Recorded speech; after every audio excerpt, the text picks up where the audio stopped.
Meu nome é Luciana Brits e hoje nós vamos falar um pouco sobre quais as dificuldades de aprendizagem mais comuns no TDAH, a origem cognitiva, o porquê que tem esse funcionamento cognitivo, entender os aspectos comportamentais e o manejo no ambiente escolar. Tá? Então, como que a gente pode fazer para estar melhorando o processo de aprendizagem dessas crianças dentro da escola? Luciana, tem como? Tem. Tem algumas formas que a gente vai dar dica, mas cada um é cada um.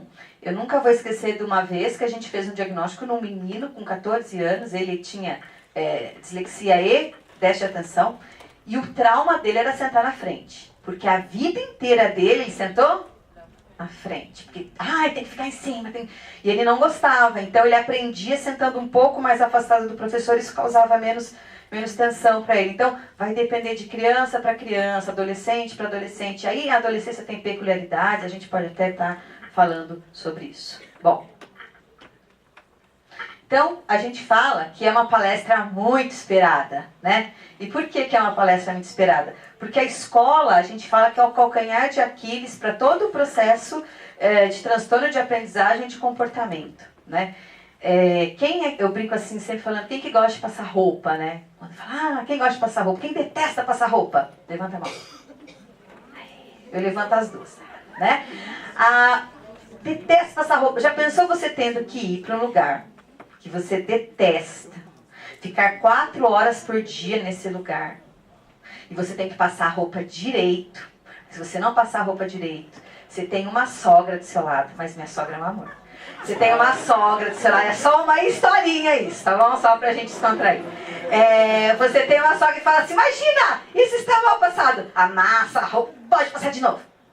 É mais ou menos isso que a gente sente, que uma criança com dificuldade, com transtorno de aprendizagem de comportamento sente. Ela tem que ir 200 dias letivos num lugar que ela não vai fazer o que ela sabe fazer de melhor. E quem que gosta de fazer o que sabe? Ninguém gosta.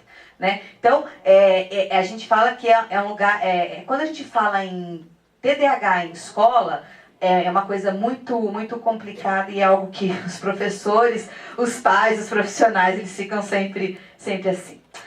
Como a nossa palestra ela vai começar, ela tem essa questão da atualização, e aqui tem umas letrinhas pequenininhas, enfim. Esse aqui é um artigo que saiu agora em setembro de 2017, né? E esse artigo saiu no manual, no Journal de Desenvolvimento de Comportamento Pediátrico, né? É uma revista americana e ele está falando sintomas de desenvolvimento da trajetória de crianças com TDAH na infância até o início da adolescência. Pegaram crianças com TDAH com 7 anos, com 11, fizeram testes cognitivos nessas crianças, performance acadêmica, e acompanharam até os 11 anos. O que eles perceberam? E esse aqui é muito engraçado estar falando isso para vocês, porque esse aqui é o artigo mais recente que tem, e nos outros slides eu vou trazer artigo de 2005, de 98, vou trazer artigos antigos, por quê? Para mostrar que esses problemas ainda persistem, tá? Então, o que acontece com essas crianças? O que eles perceberam? Que, independentemente do nível cognitivo dessas crianças, podiam ter problemas de função executiva, mais ou menos, enfim, tudo isso levou a um prejuízo escolar e mais, existia sempre uma oscilação do desempenho escolar dessas crianças.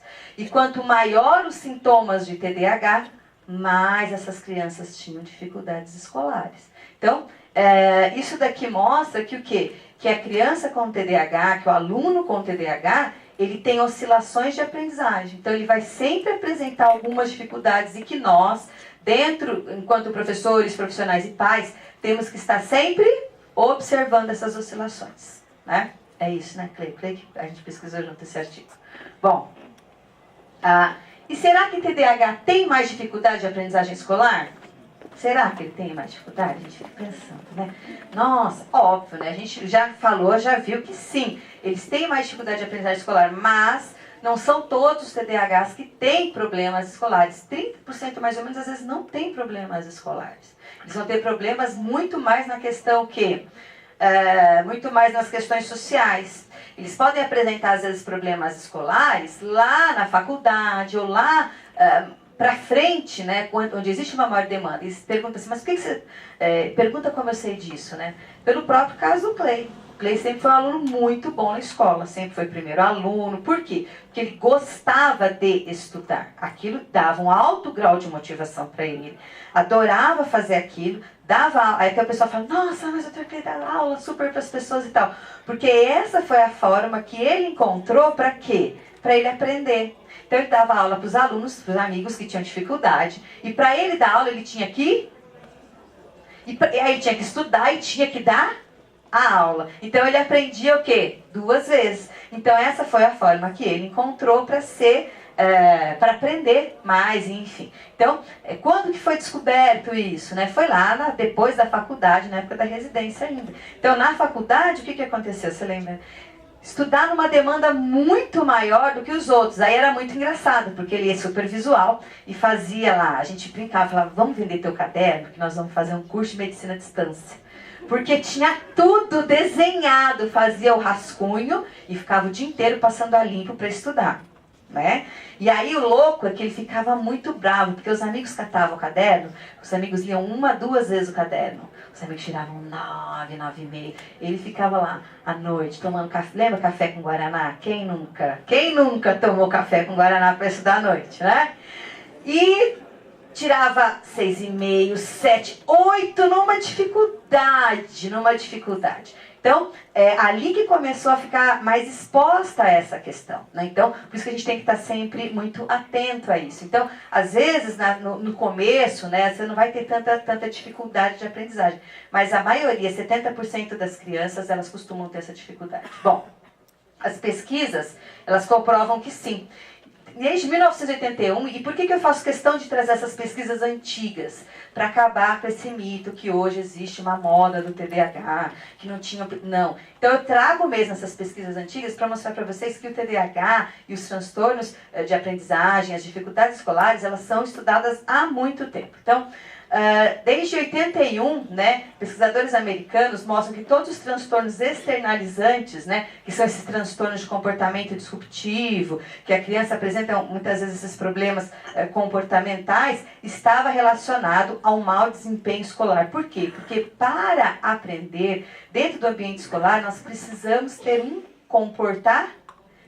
E ninguém aqui está falando que a gente tem que ficar sentada na cadeira, quieta, olhando e aprendendo. Não. Óbvio, né? Você vai sair da cadeira, vai fazer um planejamento mais dinâmico e todas essas coisas. Mas você não pode, por exemplo, ficar toda hora cutucando o amigo. Você não pode, por exemplo, ficar toda hora levantando o braço e ficar interrompendo a professora. Você não pode toda hora fazer atividades ou ter atitudes agressivas em relação ao grupo. Então, o ambiente escolar, ele exige um certo padrão. Eu tenho muito cuidado, porque senão a gente vai achar que a gente quer rotular que crianças boazinhas. Mas vocês estão entendendo o que eu quero dizer. Exige uma certa forma de se comportar, né? Um certo engajamento. A gente tem que ter essa questão de autocontrole, todas essas coisas que exigem o ambiente escolar, ok? Então, e aí a gente tem duas comorbidades, que como o Clay falou, que elas ainda dificultam ainda mais essa questão escolar. Por quê? Que é o transtorno opositivo desafiador e o transtorno de conduta, né? Que são 2 transtornos externalizantes, que têm essas questões comportamentais, têm essa dificuldade de autorregulação do comportamento, né? Então, esses 2 transtornos têm muitas comorbidades com o TDAH. E o TDAH, ele é mais ligado a mau desempenho escolar que delinquência juvenil. Então, quanto mais essa criança ela apresenta dificuldades escolares e ela tem essa correlação, mais a questão da delinquência juvenil ela acaba transparecendo, né? Então, se eu melhoro isso daqui, óbvio que eu melhoro isso. Foi feita uma pesquisa nas prisões, né, no sistema penitenciário da Inglaterra. E foi muito interessante. Legal, né, fazer pesquisa no sistema penitenciário, né, da Inglaterra, que a gente não consegue fazer nem dar conta de fazer na escola regular, mas é só um detalhe. E o que eles perceberam? Que 50% a 60% dos presidiários, eles tinham algum tipo de transtorno de aprendizagem de comportamento social. mostrando que o quê? Muitas das pessoas que estão lá, que tiveram problemas com a lei, elas poderiam ter algum tipo dessas dificuldades, desse transtorno, tá? Bom, o Barclay, em 90, ele estudou 239 crianças. Ele percebeu o quê? Que dessas 239, 158 apresentavam suspensão, apresentavam problemas de comportamento dentro da escola, né? 3 vezes mais chance de repetir de ano. 8 vezes mais chance de expulsão. Não sei se vocês viram, na Câmara agora passou no Brasil a questão da retenção. Agora nós vai poder de novo reter as crianças, né? Em idade escolar no Brasil. E isso é uma coisa que é extremamente polêmica, né? Porque onde já se viu passar as crianças sem as crianças saberem, né? E aí as crianças chegam como analfabetos funcionais lá no 5º ano. Mas a gente também tem um sistema educacional muito complicado, né? Porque você acaba vendo a reprovação muitas vezes como um castigo, como uma coisa... então a gente tem que ver sempre os dois lados, né? Óbvio, eu sou a favor da retenção. Se a criança não aprende, ela tem que ser retida. Mas ela tem... Antes de ser... Eu sempre brinco que a retenção, ela não é lá no mês de outubro, dezembro, né? A retenção, ela começa no 1º bimestre. Então, você viu que aquele aluno não vai bem, você viu que tem alguma dificuldade, a gente brinca, né, Clê? Que agora é outubro na clínica, não tem mais vaga.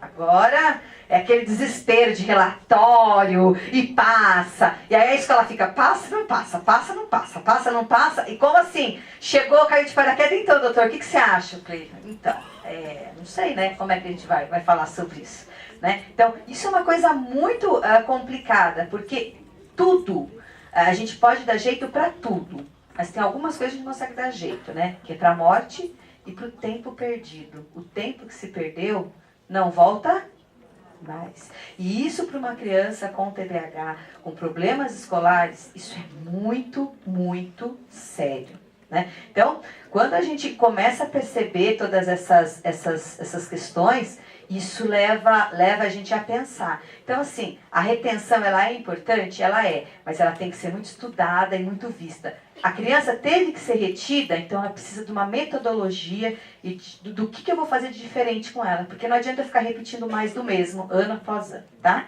E óbvio, 8 vezes mais chance de expulsão. Eu consigo perceber muito essa questão dos problemas comportamentais, suspensão, expulsão. Por quê? Porque a gente vê muito isso em casa. Nós somos pais extremamente rígidos, assim, com os 3 filhos e com o que tem TDAH, muito rígidos.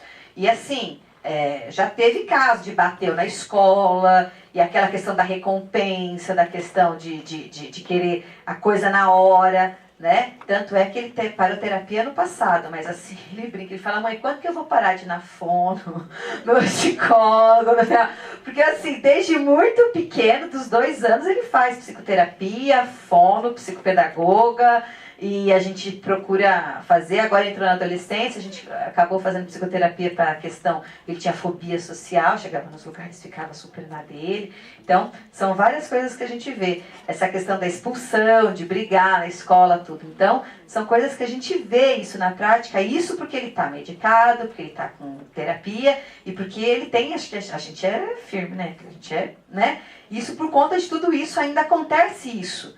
Então, mostrando que não tem receita, a gente tem que ir tateando e fazendo, tá? E quando ele faz coisas bacanas também, a gente fica super feliz e elogia muito. Até minha filha mais ela fala, vocês dão muita moleza pro Gustavo, porque ele tira 7 e vocês ficam super felizes. Eu tiro 95, mas você podia ter tirado 10, né? Eu falo, Heloísa, menos, né? Porque para ele o 7,5, nossa, o 8 para ele, é uma conquista, é uma vitória muito grande para ele. Então a gente tem que ter essa noção, né? Bom, e aí a gente vai ter um amigo aqui que vai estar acompanhando a gente, né? Que é o Calvin, né? Que até o pessoal brinca, diz que ele tem um perfil meio de TDAH. Então a gente vai estar fazendo algumas tirinhas, talvez não dê para ler, porque estão muito pequenas, mas eu vou ler para a gente poder entender um pouco mais esse universo, né? Então, Manusa, em 93, fez estudo de coorte, né? Que ele pegou e viu todas as crianças, né, de 16 anos, Ele pegou o quê? Acompanhou essas crianças por 16 anos. Gente, olha que pesquisa linda isso, né? O que eles perceberam? Que as crianças com TDAH, as pessoas com TDAH, têm 2 anos e de 2 a 5 anos de estudos a menos. 23% não completaram os seus estudos, né? 2%, né, do controle. E 12% conseguiram o diploma. 50% do controle conseguiram o diploma. Então, ó, 23 não completaram seus estudos. Ele pegou crianças normais e crianças com TDAH. Dessas crianças com TDAH, 23 não completaram. E 2% das que não tinham. Olha a discrepância. 12% conseguiram o diploma. Já as que não tinham TDAH, 50%. Então, olha o impacto social, o impacto que tem na vida escolar de uma criança, de um adolescente que tem TDAH, tá? Faraone, em 93, falou que isso aqui a gente já sabe, né? As pessoas com TDAH, as crianças, elas têm 50% de aulas particulares. É comum, né? É a mensalidade do mês. Isso aqui eu sou craque de fazer também, porque eu fazia muito. Até ontem. E daí, Gustavo, foi lá fazer aula particular? Filha, mãe, foi aprender função. Agora eu entendi, agora eu aprendi, né? Então, aulas particulares, 30% dentro deles, eles reprovam mais. E óbvio, eles vão ter mais problemas nas habilidades de aritmética, leitura e escrita, né? Que são as habilidades que mais exigem atenção, memória e todas essas funções. E o impacto social que tem isso? E por que isso é muito importante a gente falar em impacto social, né? É importante a gente falar na questão do impacto social, porque a gente vê muito isso dentro do nosso país. Como o Clay falou, nós temos quantos por cento de pessoas diagnosticadas com TDAH? 20%. Então, nós temos 80% de pessoas aí que estão vagando, que estão sem diagnóstico, né? E o pior, né? Porque a gente sempre vê o TDAH como um transtorno só da infância e da adolescência. Mas o que a gente esquece são dos adultos com TDAH. Então, é muito engraçado que às vezes perguntam assim, mas o Dr. Clay atende adulto? Não era para atender, porque é neuropediatria, né? Mas existem muitos adultos que vão lá, estou com síndrome do pânico, estou com depressão, estou com ansiedade, todas as coisas. E você vai ver, a causa principal de tudo isso é o TDAH. Essa pessoa tem muita dificuldade para arrumar emprego, vive com muitos problemas, e aí a gente coloca tudo isso dentro de um quadro social que é o nosso. Nós estamos falando de um pessoal que vai e paga uma consulta. Então, e o nosso sistema público, como que é? Caótico. Então, se a gente parar para pensar que, eu não acho que uns 70% da população, fazer uma conta de padaria aqui, né? 70% a 80% às vezes depende do sistema de saúde pública, isso é muito grave. Muito grave. E não é à toa que nós temos a explosão de violência social no nosso país, não é à toa que a gente tem um aumento aí da questão da drogadição, da questão de acidentes de trânsito. Vocês acham que uma pessoa com TDAH ela dirige com cautela? Né, Clay? Não, Clay dirige com cautela. Porque o Clay tem a mulher dele lá que fica, vai devagar, vai devagar, vai devagar, vai devagar. Né? Então, é mais ou menos isso. Né? O Rode fez uma pesquisa uma vez falando dos motoboys em Porto Alegre, não foi isso? Que eles tinham maior índice de acidentes, mais graves, né? Pois é, motoboy. Então o cara vai fazer motoboy e já fala, será que é TDAH ou não? Porque imagina, né? É muito engraçado quando a gente recebe na clínica e fala assim, o pai, a mãe, sei lá, trabalha e tal, e o pai é caminhoneiro. Gente, eu acho que devia fazer um estudo de pais caminhoneiros. Porque, nossa, doutor, ele não aguenta. Ele não aguenta. Ele já trabalhou no escritório, mas ele não aguenta ficar parado. Mas dá o caminhão na mão dele. Nossa, o cara viaja. É muito engraçado. E olha, ele igualzinho, não tem paciência, não para, não sei o quê. Então, é muito engraçado que aquilo que o Clay falou, eles acabam pegando empregos, né? Que eles têm essa dificuldade de ficar fechados em escritórios, esses empregos que a gente vê mais horário de entrada e de saída, né? Então, é uma coisa bem, bem interessante. E aí, quando a gente parte para ver, por exemplo, o nosso sistema de educação, que onde está o gargalo hoje do sistema de educação brasileiro? 6º a 9º ano, esses tempos A gente está desenvolvendo um projeto numa escola estadual lá em Londrina, e esse tem sido o meu maior trauma, meu maior medo. Por quê? Porque nós, em 1º a 5º ano, nós temos muitos conhecimentos ainda. Fala que não, a escola ainda não conhece isso. Mas de 1º ao 5º ano a gente até conhece. Vocês vão no 6º ao 9º ano. Gente, a gente fica assim, ó. A gente fica apavorado. E eu nem entrei no colegial ainda. É de ficar apavorado. Por quê? Porque esses professores, eles fizeram licenciatura e a maioria, gente, não tem conhecimento algum sobre isso. Aí eu comecei a fazer um trabalho voluntário numa escola lá em Londrina. O apelido da escola é Cadeião. Nem preciso falar porque aqui o apelido da escola é Cadeião. Bom, a escola agora passou por uma reforma. É uma das escolas mais violentas lá, tanto que o primeiro dia que eu cheguei foi muito engraçado, porque eu estacionei o carro, aí fui lá conversar com a diretora, que é uma amiga, e aí ela falou, onde tá seu carro? Eu falei, tá lá. Ela, você botou na frente da boca de fumo. Eu falei, mas não tinha placa, aqui é uma boca de fumo, eu vou saber que tinha. Aí ela, não, vou lá com você, pra vocês verem assim, o nível que é a escola, assim, ó, isso, e por que é legal falar isso? Porque isso não é exceção, isso é regra, isso é escola pública, isso é a vida como ela é, tá? Cheguei lá pra ajudar os professores, mega na humildade, por quê? Porque vocês já pensaram, eles dão aula de manhã, de tarde e de noite. Eles têm aula de 40 e 50 minutos, então, ó, é pau na viola, né? Tem que fazer. Bom, como será que eles vão dar conta dos 30, 40 e mais as crianças, porque eles estão recebendo autistas, estão recebendo todas as crianças com transtornos de dificuldade de aprendizagem.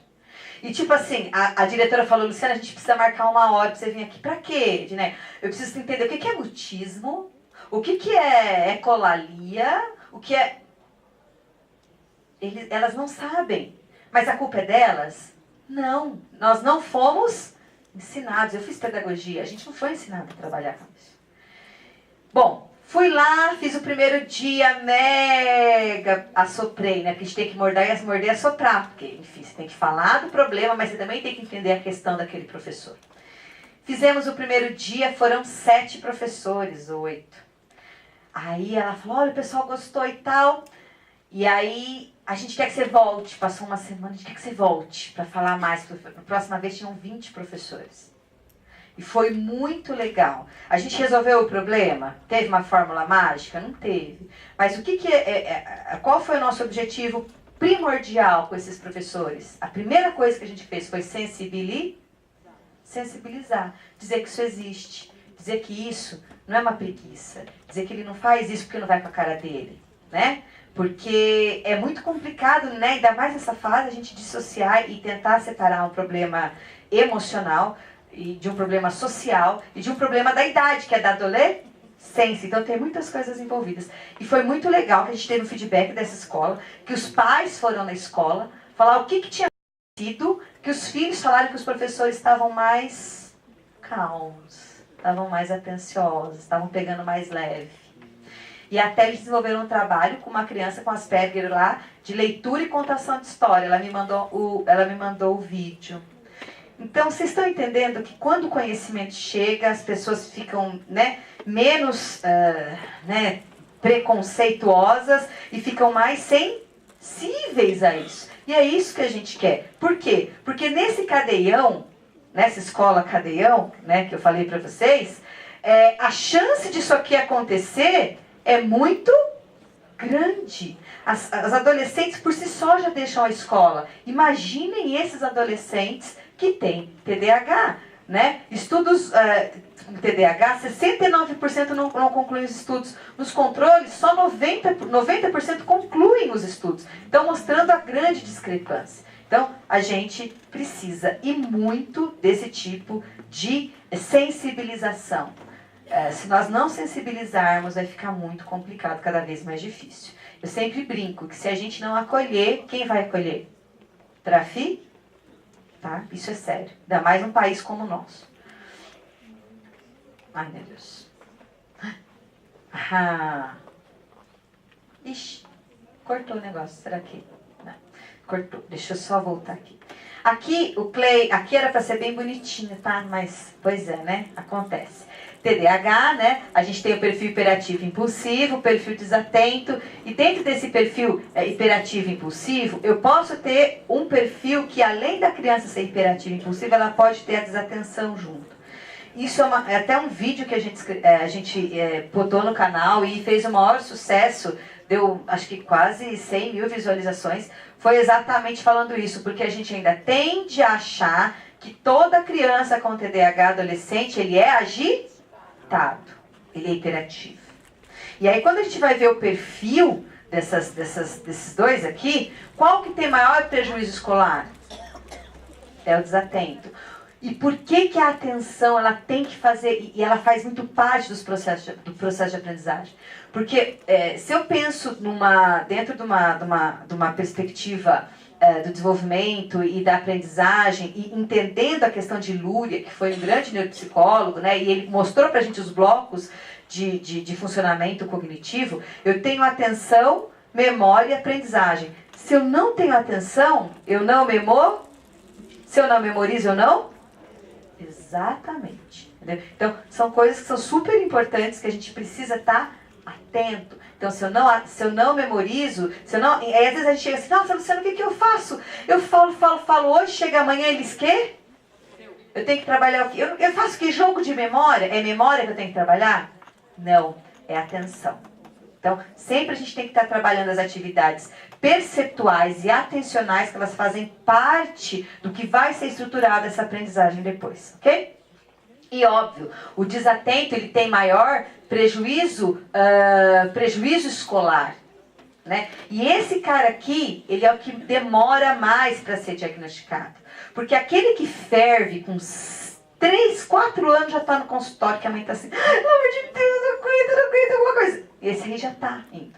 Agora, esse aqui, ai, é tão bonzinho. E geralmente, não é sempre, mas a gente fala que tem um perfil mais de meninas, mas também tem muitos meninos que são assim, né? Então, é muito interessante a gente ter essa percepção. Mas vai dar remédio para essa criatura, mas ele não vai morrer, porque vai um calmante, né? Na verdade, a gente sabe que o metilfenidato, ele é um estimulante do quê? Da atenção.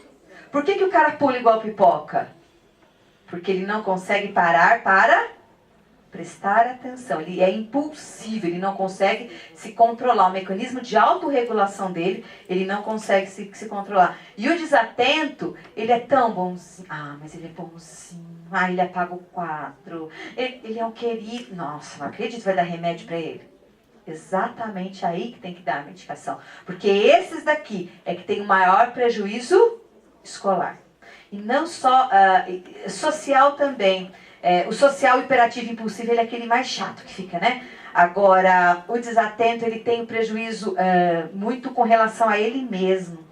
Relação ao autoconceito, que eu sempre esqueço, eu não vou dar conta da vida. A questão da insegurança dele, eu diria que para os outros o hiperativo impulsivo é mais complicado. Agora, para ele mesmo, o desatento ele tem um prejuízo emocional muito, muito grande, tá?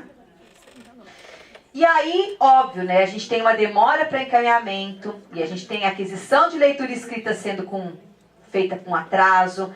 Temos a dificuldade, aí você não sabe se come mais, se é fresquinho vende mais, não sabe se é uma dificuldade ou se é um distúrbio, né? E eu tenho que aprender a ler e ler para aprender, né? Ó a referência, peguei da referência. Tá certa a referência? Tá bom. Isso aqui foi um capítulo que o Clay escreveu no livro, Dr. Rafael Pereira, falando sobre TDAH. E é exatamente isso. Quando a gente vai entender a aprendizagem da leitura, e aí o que a gente aprende primeiro, a leitura ou a escrita? O que vem primeiro dentro do processo? E aí eu vou abrir um parênteses. Quando eu falo que o nosso país ele precisa ensinar os educadores neurociência, é por conta disso. A gente primeiro precisa aprender a ler ou escrever. O que vem antes? Leitura ou escrita? Leitura vem antes de escrita. Se eu faço essa pergunta, às vezes, para muitos professores alfabetizadores, eles fazem inúmeras formações do MEC.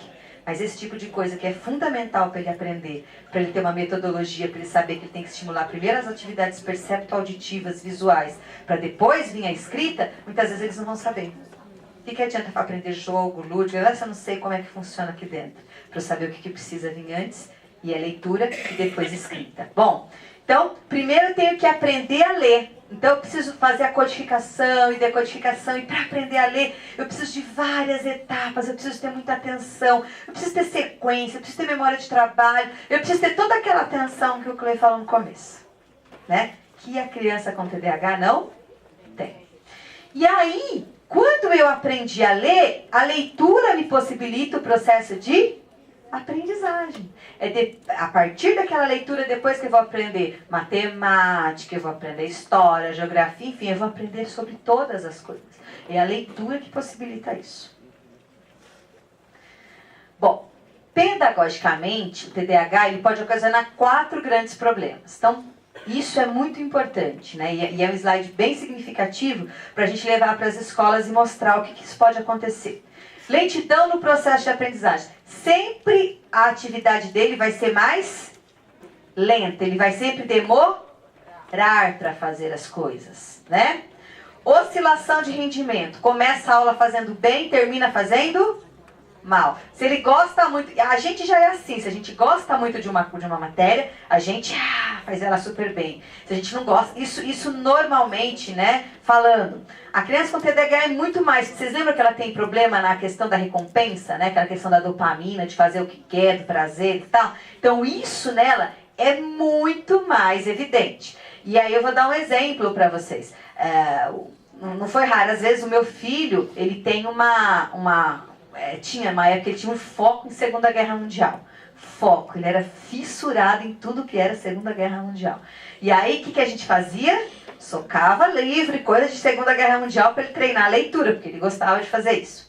E tinha prova, e ele foi super bem, né? No bimestre seguinte, que foi outra coisa, foi super mal, porque não era uma coisa do interesse dele, tá? Então, ele sempre tem essa questão de oscilação de rendimento. Então, não pode dormir de touca. Toda hora eu tô ligando para a coordenadora. E daí? Fez tarefa? Porque assim, ele tem 14 anos. Fez tarefa? Não fez? Deixa eu ver o caderno. Tem 14 anos. Deixa eu ver o caderno. Fez? Não fez? Isso é... Você fala, nossa, mas é para sempre? É por um bom tempo que você tem que fazer isso, verdadeiramente. Né? Você tem que pegar e colocar sempre muito bem nos trilhos e sempre fazendo esse monitoramento dele, né? Então, porque existe muito essa oscilação de rendimento. Lacuna ou fragmentação de conteúdo. Se ele, então, não aprende bem multiplicação, vai aprender bem divisão? Não. Então, eles precisam, por isso que eles estão sempre muito em aula particular. Por quê? É para aprender o conteúdo novo? Muitas vezes é para reaprender o conteúdo antigo, que não foi bem trabalhado, né?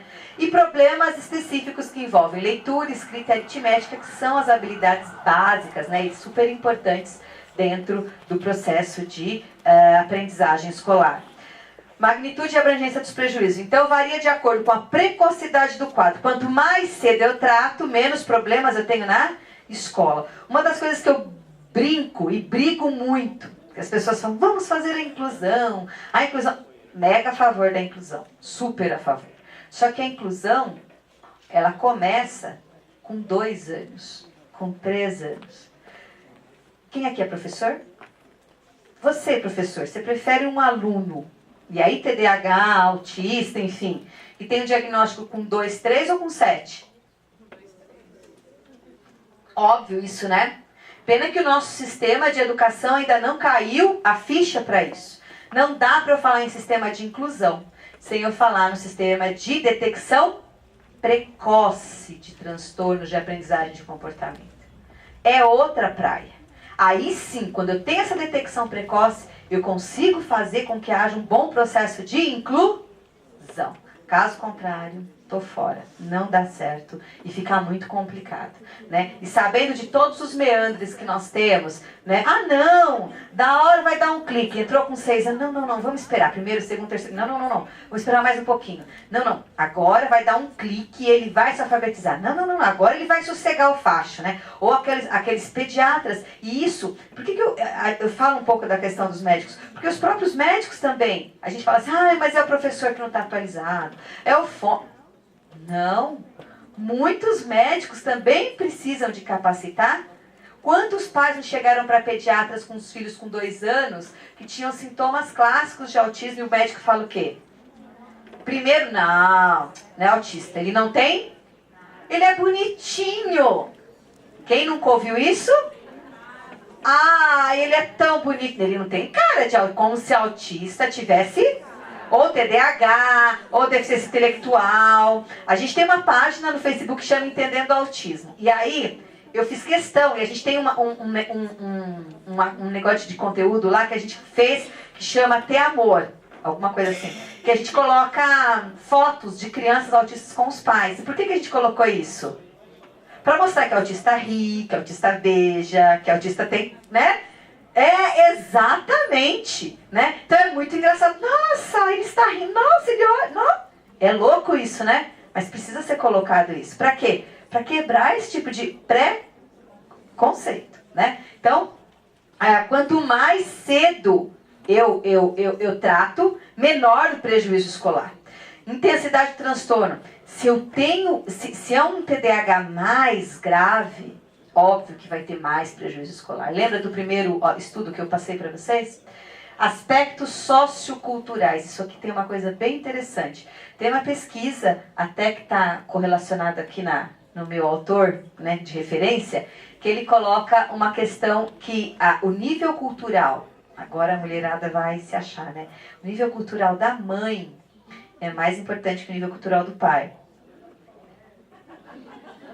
E até que ri, né? E dependendo, se a mãe tiver um bom nível cultural, menor o prejuízo escolar e menor o prejuízo dessa criança dentro do... Isso não é regra, tá? Porque eu já peguei crianças de alto nível, mas aí vamos definir o que é cultura, né? Não é porque a pessoa tem dinheiro, ela é culta.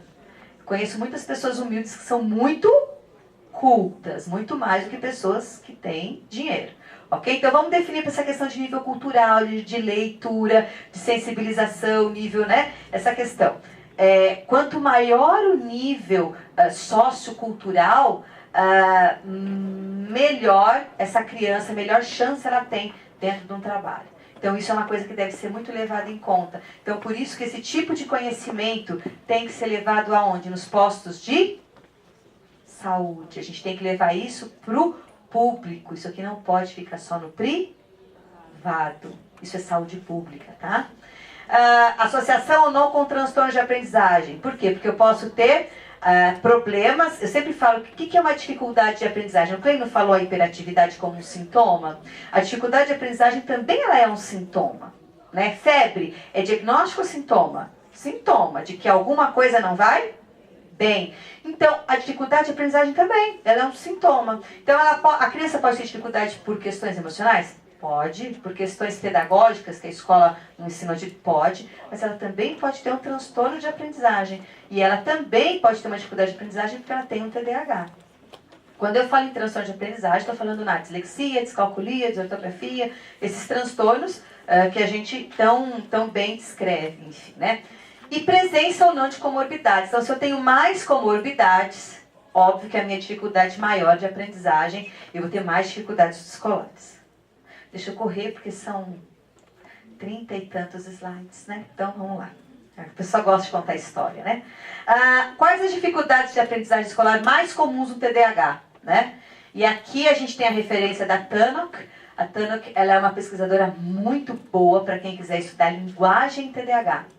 Leitura, escrita, prosódia, como que é o discurso do TDAH, e é muito legal, porque ela literalmente descreve os TDAHs em relação a isso, né? Esse delay que eles têm na habilidade de compreensão, que você fala uma coisa, e aí a gente brinca assim, que às vezes parece, tem aquele nível de linguagem do autista, que às vezes você tem que falar muito objetivamente o que para a pessoa entender, porque muitas vezes a pessoa fica, ela não consegue entender o contexto da história, o TDAH tem muito disso também, tá?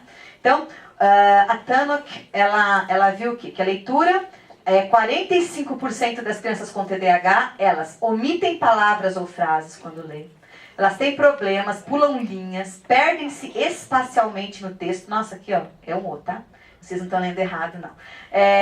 Lê muito lentamente ou muito rapidamente. O que a gente vê que eles têm muita dificuldade? É por prosódia, é por ritmo. Por quê? Porque eles têm uma dificuldade em organização. E o que é o ritmo? É a organização, tempo, espaço, tudo isso. Então, eles têm dificuldade em pôr ritmo. E o que dá contexto para a leitura? Não é? Um dia, um menino pegou e... Nossa, ele ficou assustado. Isso ajuda na compreensão do texto ou não? Muito, né? Para você estar entendendo isso. E ou eles leem muito lentamente, e aí fica... Óbvio, aí não consegue fazer. Ou... E daí o menino pegou e... O que você leu? Pera. Eles não entendem o que eles leem, justamente por conta dessa dificuldade, né? Ignorando a pontuação, e eles fazem uma coisa que a gente chama dentro de... Quando a gente vai ver o processo de leitura escrita, nós temos duas rotas, né? Rota fonológica e a rota lexical, que é a rota fonológica, é quando a gente lê a palavra pedacinho por pedacinho, né? A gente pega uma palavra que nunca vimos e começamos lá. Tannock. A segunda vez que eu leio, eu já faço rota visual. Eu já bato o olho na palavra e já sei o que é a palavra. Qual que é o problema do TDAH? Ele começa a ler uma coisa e termina lendo porque ele não tem paci e ele é impul. E às vezes ele é desar. Nossa, é muita coisa junto, né? E a leitura? O que eles têm dificuldade dentro da leitura, né? Segundo a Tannock, eles apresentam dificuldades em sequenciar história. Por quê? Não sei se vocês sabem, e óbvio, né, em 1h30 de palestra a gente não vai ter tempo para falar sobre isso. Mas o TDAH são 5 construtos neurobiológicos. Um deles fala de funções executivas. Aqui no Brasil a gente só fala muito do TDAH ligado às funções executivas. Mas a gente tem muitos outros construtos neuropsicológicos. Um deles é da cognitiva energética, que é o Dr. Joseph Sargent, que até o Clay traduziu essa teoria aqui para o Brasil. Que ano que foi? 2010? 10? 2014? É que saiu o capítulo, né? Mas foi antes. Então, é uma teoria que fala o quê? Da questão da motivação, daquela questão que quando ele está motivado, né, das questões subcorticais do TDAH, e também tem uma linha teórica que fala muito dessa questão da temporalidade, como eles têm muita dificuldade em lidar com o tempo, né? Então, óbvio que aqui eles vão ter dificuldades em sequenciar histórias, e aí desde a parte da leitura, que aí é outra habilidade, como da parte deles contar a história, organizar começo, meio e fim, que é exatamente essa dificuldade em lembrar as ideias do texto. Qual que é a ideia principal do texto? Porque quando eu faço uma leitura, eu faço um processo de codificação, decodificação, enfim, tento entender o que é aquela ideia, eu tenho que fazer mecanismos sempre de análise e síntese. Eu tenho que ler, juntar as ideias e formar um conceito. Então, é muito elaborado, então eles têm bastante dificuldade. Então, dificuldade em dar inferência, a compreensão literal. O que está querendo dizer aquele texto? Aquele texto está querendo dizer isso. E qual é a moral da história? Eles têm muita, e eu vejo muito isso, né? Pelo menos no meu filho. Eles falam qualquer coisa. Então, se eles pudessem escrever 2 palavras para resumir toda a história. Gustavo, vamos lá. Depois eu vou falar um pouco das habilidades matemáticas, mas uma coisa que a gente via muito no meu filho é que ele detestava armar conta. Odiava armar conta. Continha para armar. Ele queria fazer tudo de cabeça. E danadinho às vezes acertava. Óbvio que errava. Falava, filho, mãe, mas olha, eu sei assim, pá. Mas por que eu tenho que fazer tudo isso? Ai, não dou conta. Então, todas essas questões, elas têm bastante dificuldade. Então, e essa dificuldade de fazer a síntese, que é a ideia principal de uma forma organizada, tá? Aqui eu vou ler que está bem pequenininho, tá? É o nosso amigo aqui, ó. Quanto tempo será que faz desde que olhei o relógio pela última vez? 1 hora talvez. Bem, talvez só uns 40 minutos. Vai vai chutar, vou chutar meia hora, para não ter erro. 20 segundos? Ai, vai ser um dia muito difícil. Porque a noção de tempo deles é diferente. Tá ruimzinha a tirinha, mas eu não resisti, né? Nós vamos dar muitas risadas aí durante o... Então, a noção de tempo, por exemplo, assim, não é aquele que fica assim, que hora que vai acabar, tia? Nossa, que hora que eu recreio? Que hora que eu recreio? Nossa, já chegando? Tá na hora, tá chegando, tá chegando. Vocês imaginem a gente fazer viagem, que a gente vivia viajando com as crianças, e o meu filho ficava, mãe, fazia 5 horas dentro do carro. Estamos chegando em São Paulo? Nós estamos em Londrina. Estamos chegando em São Paulo? Gustavo, calma, vamos cantar, vamos fazer joguinho, vamos fazer brincadeira, mais ou menos isso. Naquela época não tinha tablet ainda, né, Clay? Então a gente tinha umas coisas de DVD que a gente comprava, que era muito legal. Ai, não tá indo. Aqui. Outra, vamos lá? Calvin, Calvin, Calvin! Desculpe, meus olhos estavam em modo de tela. Não é assim que acontece na sala de aula? Tá? E aí adianta ficar falando? Isso é uma estratégia. Adianta falar fulano, fulano, fulano. Não adianta. O que é muito mais fácil de ficar falando fulano, fulano, fulano, fulano? Eu chego lá e ponho só por a mão. Fulano. O que é? Vai fazer isso. Por quê? Porque a questão verbal deles é muito complicada, tá? Então, o que eu posso estar fazendo aí para melhorar a leitura deles, né? Atividades de percepção visual. E aí, a gente tem aqueles jogos, sabe aqueles jogos picolé que a gente compra na banca? Onde está o Oli? Todas essas atividades que eu trabalho, por quê? Porque quando eu vou fazer a leitura, eu preciso ter a atenção seletiva, eu tenho que selecionar as letras, mas mais do que isso, eu tenho que sustentar. Eu fico muito brava quando os pais chegam assim e falam, esse moleque não é TDAH não. Imagina, ele fica o dia inteiro no computador, dia e noite, né? Como se leitura de computador fosse a mesma coisa que leitura de papel, leitura de livro. São coisas diferentes. O meu nível de vigilância, de concentração e de sustentação da minha atenção é muito maior num livro do que num computador. É diferente, são funções cognitivas diferentes, ok? Atividades, a trabalhar as habilidades de consciência fonológica, habilidades de rima, aliteração, é muito engraçado. E isso eu percebi no meu filho. A minha filha alfabetizou com 5 anos, sozinha. Gustavo, quase 7 anos, começo de 7 anos. E uma das dificuldades que a gente, no carro, né, com 2 filhos, eles eram pequenos, depois o meu terceiro, o Gustavo, já tinha 8 anos quando nasceu o Maurício, a gente vinha cantando e brincando muito no carro, sempre brincava muito com eles de rima, aquelas coisinhas, né, que mãe psicopedagoga, professora, né, fica com aquelas coisas, tem que estimular, então vamos estimular. E eu sempre brinco, né, que primeiro filho de professora, psicóloga, tudo, né, tudo, tadinha de Heloísa, tem transtorno de ansiedade, a gente sabe por quê, né, já botava a letra até no móvel, a menina nem olhava, já botava a letra, mais ou menos assim. Aí vamos cantar, então vamos, né? A gente cantava muito, né? E aí vamos brincar de rima. O que rima com não sei o quê? O que rima com...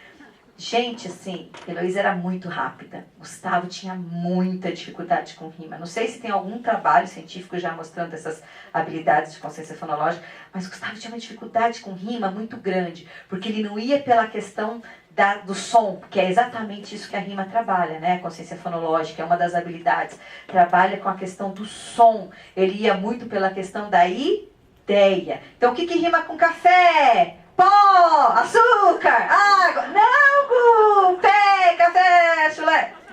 Tá? Então, é muito interessante a gente ter essa percepção, tá? Marcadores, posso trabalhar com régua, com dedo, com a criança, mostrando. Isso pode ser um grande apoio para ele. Por quê? Como ele tem dificuldade de atenção, qualquer coisa pode distrair. Figuras sobre o texto. Então eu posso dar uma figura junto com o texto para ele fazer uma inferência, mas tem que usar isso com moderação, porque senão ele vai ficar com preguiça de ler. E eles têm uma preguiça de ler que vocês não têm ideia. Tá? Dicas, pergunta como eu sei disso, né? Tudo você sabe, como você sabe disso? Experiência própria. Textos curtos e de interesse da criança. A gente trabalha muito coisa que motiva a criança. a questão da motivação tem que estar muito dentro deles, né? Muito. Então, gosto de Segunda Guerra Mundial, gosto de Hitler, gosto... Nossa, nossa casa tinha uma época que era só coisa de Hitler, coisa de não sei o quê, coisa de não sei o quê. Ah, vocês vão para a Europa, traz o seu... Trazia, porque assim, ele tinha um interesse muito grande disso. Agora o interesse dele é em desenvolvimento de político, teorias socioliberais, aquelas coisas. Então aí ele e a irmã brigam, discutem, enfim, então, é bem engraçado. Foi muito engraçado porque quando teve a eleição do Trump, eles brigavam né? Ah, ele é social, não sei o quê. E eu assim, boiando, né? Não entendia nada. E aí, não, porque ele tinha muito interesse nisso. Então a gente tem que sempre estimular o que tem interesse para eles. Ler junto. Isso acontece muito, principalmente quando são pequenos, né? Mas também com moderação, porque vamos lembrar que eles são muitas vezes eles são Ah, eles não, ó. Ah, mas só mais um pouquinho. Ah, nossa, mas você... Né? Então eles podem ficar folgados, tá? Então tem que tomar cuidado. Texto grande, separar o que é mais importante. Então, o que é mais importante desse texto? O que é mais significativo, né? E é importante fazer a leitura em voz alta, muitas vezes. A leitura em voz alta ajuda muito, porque a leitura baixinha vai ser muito rápida. E a leitura em voz alta faça com que ele tenha ritmo, com que ele escute, né? Às vezes cansa fazer muito leitura em voz alta. Então pegue essas habilidades mais importantes, né? O que é mais importante, faça. Eu sempre brinco, para qualquer criança com dificuldade, transtorno de comportamento, de atenção, de tudo, a gente tem que sempre primar pela qualidade, não pela quantidade. Não adianta eu mandar ele ler, sei lá, 2 folhas. Se ele conseguir ler uma folha e que isso seja bem feito, é muito melhor que 2 folhas. Porque se ele tiver competência, se sentir bem para estar falando e fazendo aquilo, ele vai se sentir motivado. E com isso vai fazer ele aprender mais, tá bom? Por favor, dispense o Calvin da aula hoje. Precisamos dele para resolver uma questão altamente secreta de segurança nacional. Atenciosamente, o presidente da República. Boa tentativa. Vá se sentar. Preciso aprender a fazer letra cursiva. Então, o que a gente pode entender disso, né? Que a criança, a pessoa que tem TDAH, eles costumam ter dificuldade de coordenação motora e costumam ter uma letra né? Não, meu marido sempre escreveu muito bem. Ultimamente, pela pressa, né, Clei, tá complicado. Mas costumam ter uma dificuldade. E médico também. Eu atendia muito filho de médico, porque eu também trabalho com psicomotricidade. E era muito engraçado, porque ele já vinha com o discurso pronto. Tia, eu não tenho problema. Eu sou filho de médico. Você sabe que médico tem a letra feia, né, tia? Então, é genético, tia. Você não tá entendendo como é esse negócio. Então, realmente, ele já vinha com o discurso pronto. Eu puxei pro meu pai. Falei, calma, que não é assim. Bom, então, aqui nós temos dois artigos, né? Falando de crianças com sintomas de TDAH, falando do subtipo, gênero, a questão de dominância e o comportamento motor dessas crianças, mostrando que eles têm alteração. Isso aqui foi um artigo de 2006, né? Behavior and Brain Functions, é uma revista, né? Coordenação motor e fina e habilidades em meninos com TDAH, também, né? Mostrando que tem essa dificuldade. Essa aqui foi uma pesquisa feita na Universidade da Austrália. Então, a gente sabe que as crianças têm problema, que tem TDAH, tem problema de coordenação motora. E pergunta como você disse. Jaleco rasgado, não é? Vai bater, tem dificuldade. O filho que vai botar uma calça e rasga, quer dizer, na própria organização corporal eles já têm muita dificuldade. E quando a gente fala nessa habilidade aqui, ó, e agora eu vou começar uma pesquisa, estou fazendo um curso de grafomotricidade. Aqui no Brasil, abri uma turma para 14 profissionais e tal, psicomotricistas, e estou fazendo esse curso de grafomotricidade. E a minha pesquisa vai ser em TDAH e escrita, porque é uma dor que os pais, os professores, todos têm na questão da escrita. E não é só o TDAH, o autista também, muito. Ele odeia escrever, odeia escrever. E por que esse ódio da escrita? Por que essa coisa da escrita? Porque a escrita, ela exige, lembra que a gente primeiro aprende a ler e depois a escrever? Porque a escrita é algo extremamente difícil, chato, exige muita função cognitiva. Tudo que é motor exige muitas habilidades. Eu tenho que ter preensão, eu tenho que ter pressão, organização visomotora, isso daqui é o que pega. Por quê? Porque que TDAH, autistas, eles costumam ter dificuldades em autorregulação, que é organizar isso e manter isso. A escrita, ela é muito difícil. Ritmo, persistência motora e, como eu falei, autorregulação. Então, o TDAH ele tem alteração em todas essas questões. Né? Mas por que escrever, Luciana?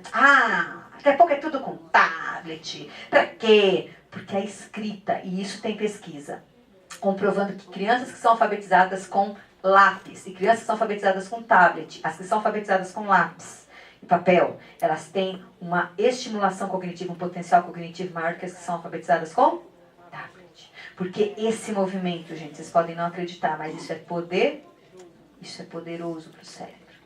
Isso ensina, estimula muitas habilidades. E nós não podemos perder. Você é contra a tecnologia? Super a favor. Mas a gente sempre tem que agregar, nunca excluir. Tá bom? Próximo. Atividades práticas. Atividades psicomotoras. Aí o que eu vou fazer com essas crianças com TDAH, crianças, adolescentes, adultos, enfim, né? Atividades psicomotoras. Tem que trabalhar tônus, por quê? Geralmente as crianças com TDAH, elas costumam ter hipertonia.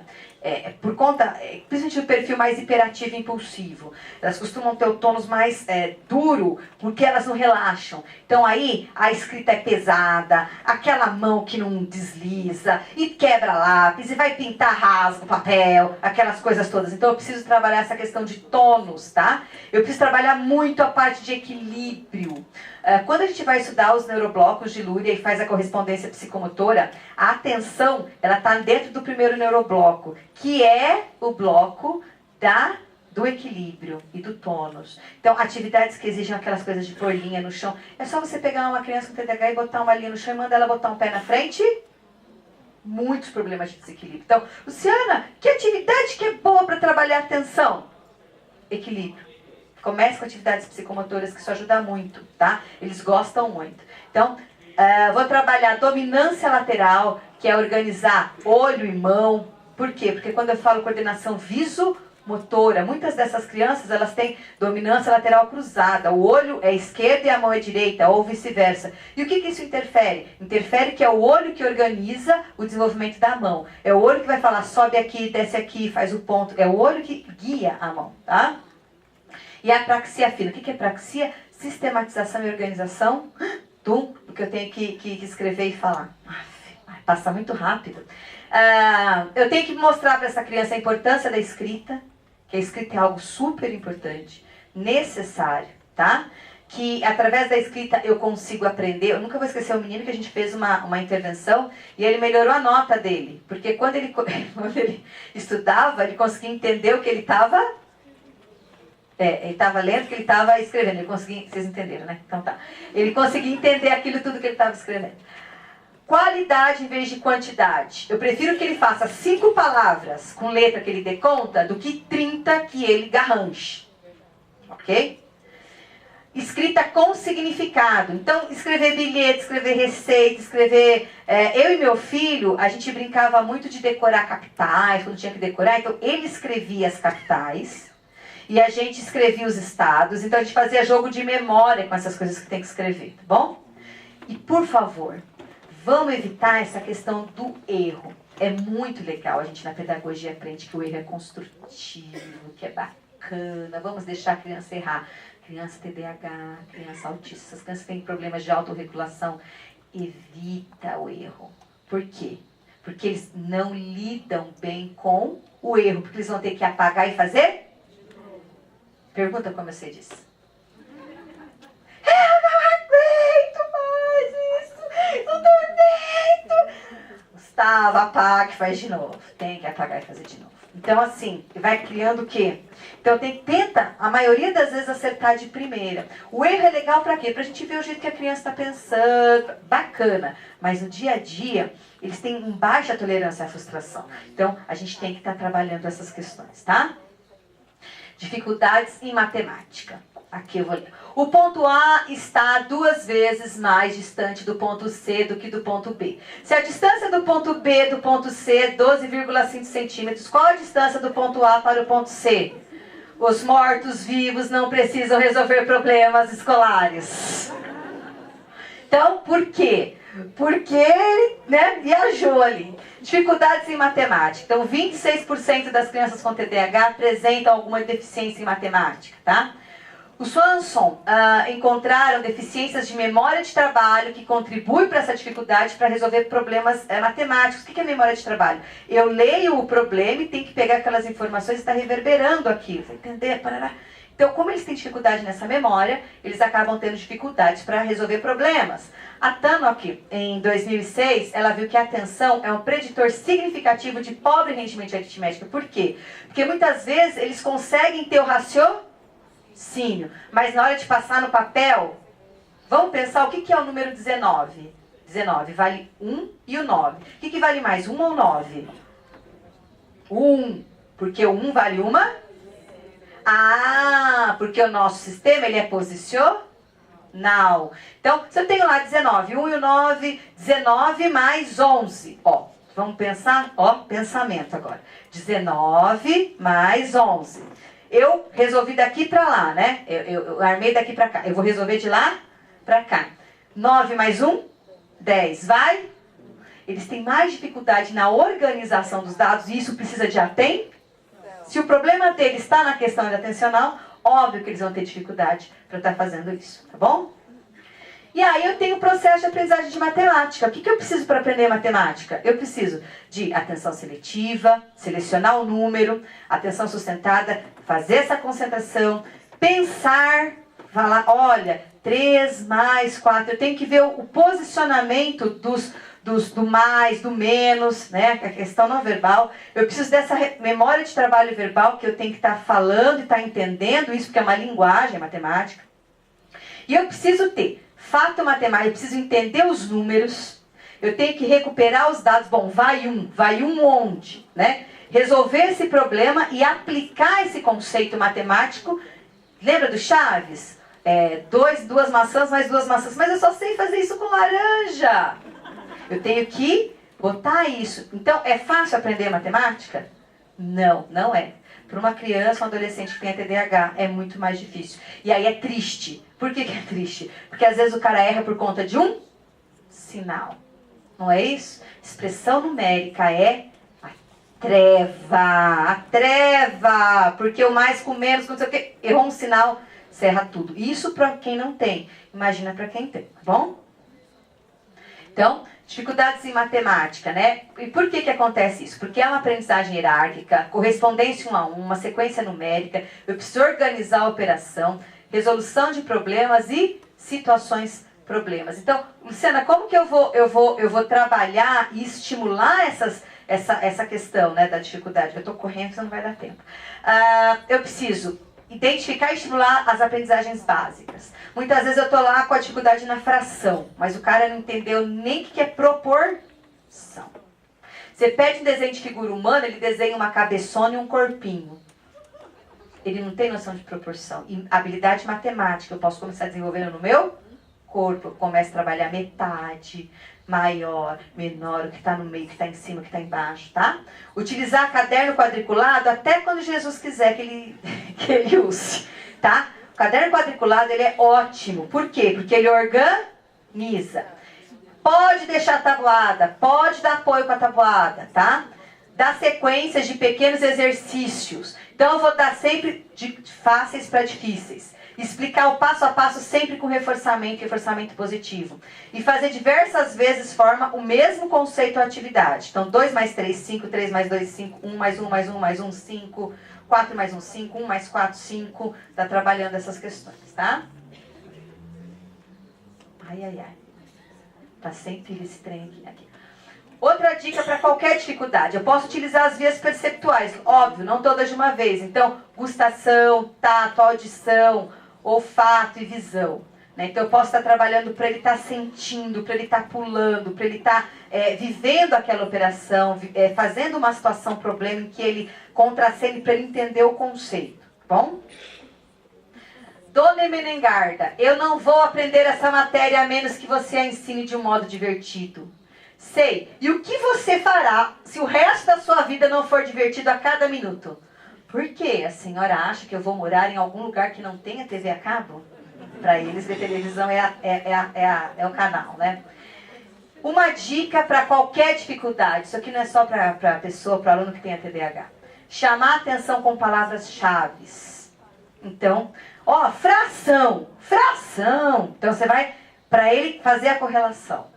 Reforço sempre imediato. Né? E é o reforço verbal, é o reforço de colocar a mão, não é, sei lá, um adesivo, é uma estrelinha. Lembra que é a dificuldade de compensação que eles têm, né? O contato físico, sala sem muitos distratores. Então nós estamos agora em setembro e tem um cartaz do Coelhinho da Páscoa. Né? Então vamos tirar o cartaz do carnaval, né? A gente já deixa... Ai, 15 minutos, estou indo. Então vamos deixar o... Né? Não, o ano que vem tem carnaval de novo. Gente, vamos tirar o cartaz do carnaval, tá bom? Simplificar os materiais didáticos. Rotina, isso é super importante. Bota lá no quadro. Entrada, café, organiza, horário do lanche, se vai ter educação física, se não vai ter educação física. Vai lá pegar sei lá, uma tesoura, vai lá pegar alguma coisa na secretaria, dar uma motivação. Evitar o uso do não. Você quer deixar que eles façam tudo o que eles querem? Não, você pode falar o não de outro jeito. A gente que é mulher é ótima para fazer isso. Não é? E você não fez... você pode fazer aquilo para mim? Eu posso falar a mesma frase sem usar? Ou não? Pergunta como você disse. Pedir para dar uma voltinha, uso de materiais de manipulação, questão concreta, e reforço sempre das boas atitudes. A gente só lembra deles quando eles estão infernando a sala inteira. Quando os bichinhos estão sentados, 5 minutos você não fala assim: olha, que bacana, você percebeu que você ficou sentado? Poxa, parabéns, olha como você consegue. E filho, e tudo isso é em casa também, tá? Calvin, você não está prestando atenção de novo. Cosmonauta Sniff, conquistador do cosmo, encurralado por uma terrível zoom, não sei o quê. Com a velocidade da luz, Sniff disparar para a saída, fazendo uma audaciosa escapa. Boa tentativa. Vamos ver o que o diretor vai fazer sobre sua falta de atenção, garotinho. O valente cosmonauta Sniff foi capturado. Os alienígenas certamente querem a fórmula secreta do neutralizador atômico de napalm. Momentos na câmara de tortura fazem entrar em ação. Por que ele está comendo o cartão de entrada? Quer dizer, não está nem prestando atenção. Agora, essa é uma das melhores, né? Qual a sua pergunta, Calvin? Não é uma pergunta, é sim uma denúncia. Eu gostaria de dizer que a educação é o nosso melhor investimento no futuro, que uma vergonha o salário pago aos nossos educadores. Muito bem, quem mais não fez a lição de casa hoje? Levante a mão. Eu queria mesmo que eles se demitissem mais, professores. Bom, então, tarefa é o terror. E aí, de novo, pergunta, como eu sei disso? Organização, então precisa ter um lugar, e não precisa ter uma sala de estudo, a mesa da cozinha organizada, um tempo estipulado, observar a medicação. Tem muitos médicos que falam assim, não, medica só para ir para a escola. TDAH, às vezes tem que medicar para o dia inteiro. Por quê? Por que a tarefa é importante? Eu bato muito em questão da tarefa escolar. Porque a tarefa escolar, ela auxilia o reforçamento do conteúdo. Aquela criança, ela vai reforçar aquele conteúdo e ela trabalha responsabilidade, ela trabalha uma série de coisas que são importantes. Ninguém está mandando a criança ficar a tarde inteira fazendo tarefa, não estou falando isso. Mas a tarefa, ela trabalha muitas habilidades importantes. Intensa comunicação com a escola. Tem o zap da coordenadora do meu filho, óbvio. E os profissionais, e usar tecnologia. Usa eu não estou em casa para ele falar, para saber o horário da tarefa. Ele tem celular, programa lá, tá, horário, todo dia vai tocar o horário. Tarefa. Já fez a tarefa? Ok? Manejo comportamental. Calvin, passa esse bilhete para Jéssica. É um bilhete secreto, portanto, não leia. Calvin, seu cabeça de bagre, eu falei para você não ler. Ele abriu o bilhete e leu, tá? Era só para entender. Então, vamos lá. Manejo comportamental na escola. Tem que avaliar, diagnosticar, ver o que ele tem, ver a questão da medicação. A escola tem que ter uma comunicação muito grande com a família e com e muito cuidado com esse negócio. Tira esse remédio. Vamos entender antes, tá? Ver as comorbidades, os profissionais e a família. Tudo isso tem que estar muito envolvido para o manejo comportamental dar certo. Porque eu canso de ouvir assim, mas na escola ele ferve, em casa não. Ou vice-versa, tá? E cuidado, terapeutas. Muitas vezes, terapia é de 1 para 1. Óbvio, ele vai ser um amor na terapia. Porque ele tem atenção só para ele. Eu nunca vou esquecer um caso, eu vou falar rapidinho, de uma menina que uma vez o Clay encaminhou, até falou que a hipótese podia ser dislexia, porque ela tinha muitas trocas ortográficas. E aí a menina veio e fui fazer, a mãe, né, o pai viajava, e a mãe veio e fez uma anamnese, a mãe que cuidava, era uma mãe muito rigorosa, e veio a menina. Cheguei com a menina ficou 40 minutos falando. E olha que eu falo, vocês viram o que eu falo? Eu fiquei quieta, calada. E desenhava e falava e subia. Eu falei, Clay, essa menina tá com a dislexia, mas ela vai ter TDAH. Imagina! Ela tava na sala, mas ela não abriu a boca pra falar nada. Mas porque tinha mãe. E aí quando a gente foi perguntar pra escola, também falava, andava, ela tinha muita dificuldade de impossibilidade. E aí foi quando a gente viu, ela não era disléxica, ela tinha um quadro de TDAH. Então a gente tem que estar muito, muito atento a isso, o ambiente que tá, porque às vezes, por conta, e a mãe botava ela para fazer, eu perguntei, como que ela faz tarefa? Ah, ela faz tarefa olhando para frente da parede, porque senão ela se distrai. Quase diagnóstico fechado. Você tem que ser mais rigoroso com crianças TDAHs? Não, você não precisa ser mais rigoroso, mas você tem que ser mais claro, uma comunicação assertiva. Porque se você bater de frente com uma criança TDAH, quando eles estão principalmente muito bravos, eles tendem a perder as estribeiras. E até querer te bater, e até gritar com você, e fazer coisas que depois eles vão olhar e vão falar, poxa, me desculpa, eu não quis fazer isso. Sim, sim.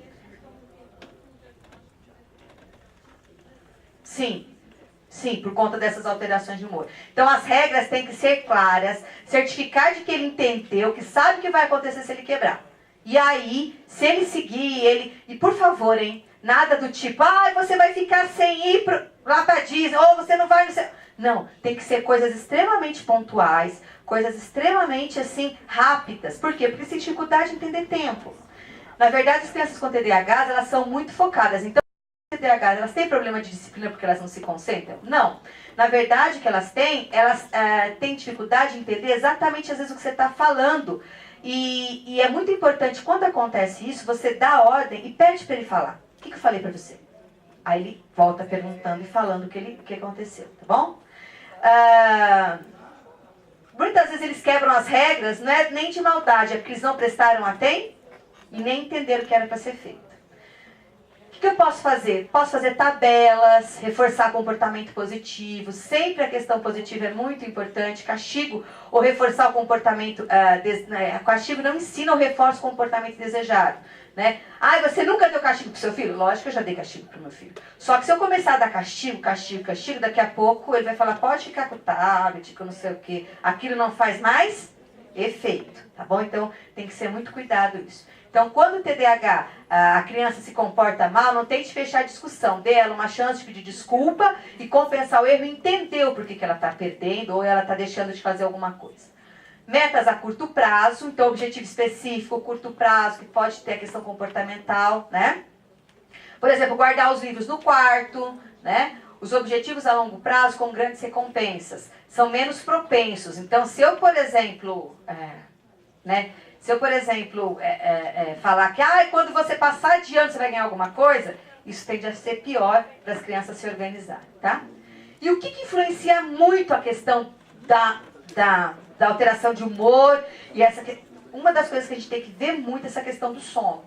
Então, dormir suficiente pode ajudar a reduzir os transtornos de comportamento em TDAH. Então, o sono é uma coisa que interfere muito dentro da escola, dentro da família, dentro da terapia. Isso é uma dica que a gente tem que estar muito atento. O Clay fez um trabalho aqui na universidade, na Unesp de Marília, com 3 crianças com Asperger. Eles usaram melatonina. A melatonina, para quem não sabe, é um hormônio natural. E o que eles perceberam? Que essas crianças foi um trabalho, inclusive, publicado num jornal americano de neurobiologia, né, crononeurobiologia. As crianças que usaram a melatonina, elas melhoraram muito o sono. Né? Então, sabendo que crianças autistas têm esse problema, crianças que têm TDAH, então, óbvio, se você melhora o sono, melhora o comportamento. Então, é uma coisa que às vezes a gente fica batendo no comportamento, a gente não entende de onde vem esse comportamento. Bom? É bom a questão dos exercícios, desligar a TV. Então, em casa, o que a gente viu? A gente viu que 10 horas da noite eu vou confiscar todos os iPads, iPods e tudo. Em casa agora está assim. Decidimos isso antes de ontem. Bom, nem preciso falar por quê, né? Tá vendo? Não tem assim, agora... Não tem. É para sempre. Todo dia é um dia, tá? A mudança é revigorante. Se não aceitares novos desafios, torna-te complacente e preguiçoso. Atrofias a tua vida. Queria agradecer. Espero que tenham gostado.